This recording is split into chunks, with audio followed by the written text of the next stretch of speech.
ওনার বক্তব্য তো প্যানেল ক্যান্সেলের পক্ষে, তো আমরা তো সহমত হওয়ার প্রশ্নই আসছে না।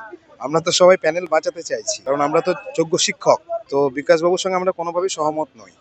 না না, উনি মামলা করেছেন ওয়েটিং প্যানেলকে চাকরি করে দেওয়ার জন্য, মানে অর্থাৎ যে ক্যান্ডিডেটরা বঞ্চিত হয়েছিল দুর্নীতির জন্য, সেই ক্যান্ডিডেটরা যেন তাদের সম্মান ফিরে পায়, এবং তাদের যেটা দাবি ছিল যে তারা ওই দুর্নীতিগ্রস্ত টিচারগুলোকে সরিয়ে সেই জায়গায় এনাদেরকে, বিকাশ রঞ্জন ভট্টাচার্য ওই জায়গায় সুযোগ করিয়ে দেবেন, এটা এরকমই কথা হয়েছিল।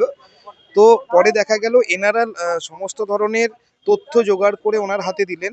তারপর যখন দিলেন, এবং ওনাদের কাছ থেকে তো অবশ্যই ইকোনমিক একটা ট্রানজাকশন হয়েছে, মানে উনি টাকাও নিয়েছেন অনেক কেসগুলো লড়ার জন্য।